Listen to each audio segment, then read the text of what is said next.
Well, welcome back, and thank you for joining me again in Bible study. This is our second session on Isaiah chapter 61, verses 1 to 11. If you didn't have time to complete the first session and you'd like to, there's going to be a link that appears up in the top right-hand corner of the screen that will take you to that other session. Don't worry, though, you do not need to complete that session in order to participate in this one.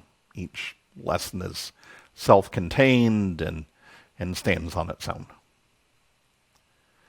If you do want to read the text again, or if you haven't had a chance to read it yet, there is a link to an online version of the text down below in the video details. Maybe pause the video, go and check out the link, read the reading, and then come back and pick up from there. If you're not able to do that, if you don't have time, that's okay. I'll give you a quick summary of what happens in the reading. The Spirit of God comes to Isaiah. We read in Joel last week that the Spirit of God comes to everyone. And then Isaiah is given some work to do.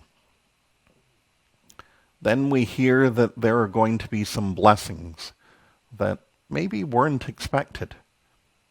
Israel has gone through a tough time, and yet we hear that other nations will begin to look to Israel as an example of God's blessing.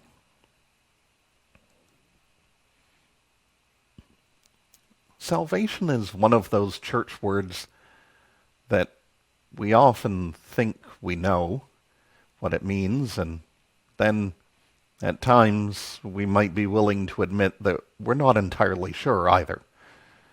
So, our first question today: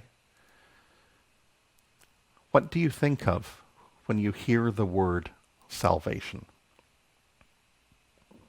Take a moment and pause the video if you wish. Often when we talk about salvation, we talk about being saved. Yet we're not entirely sure what we're being saved from. From ourselves? From original sin? From hurt? From a punishing God?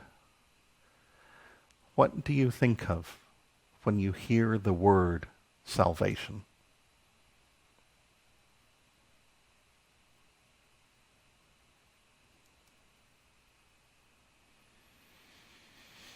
This from Feasting on the Word.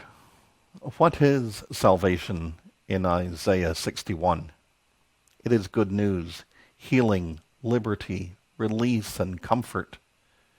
It is the year of the Lord's favor. Salvation is imagined both as a restored city and as an abundant garden.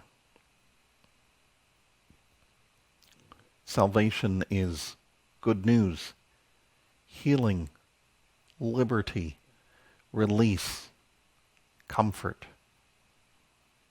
It isn't fire insurance that keeps us from descending into hell.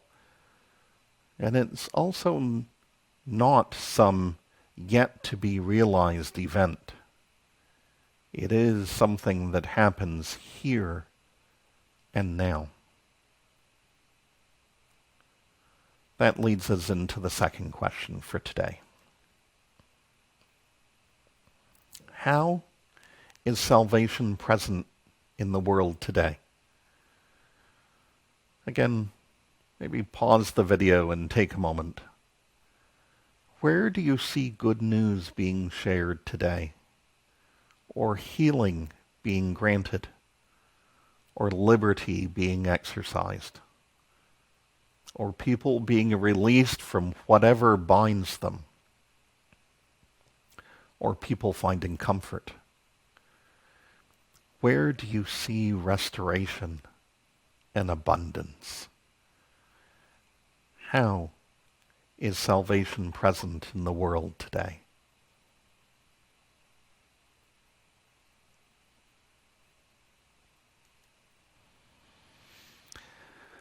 I noted at the beginning of this series of videos that the readings throughout Advent were grouped into a season of hope. So each week we end the week's Bible study with the same question.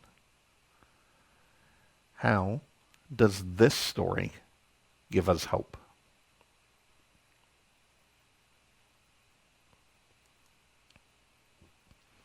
Once you've had time to think about these questions, I'd love to hear your thoughts. If you didn't catch the questions when they were displayed on the screen, they're also in the video details that are below this video.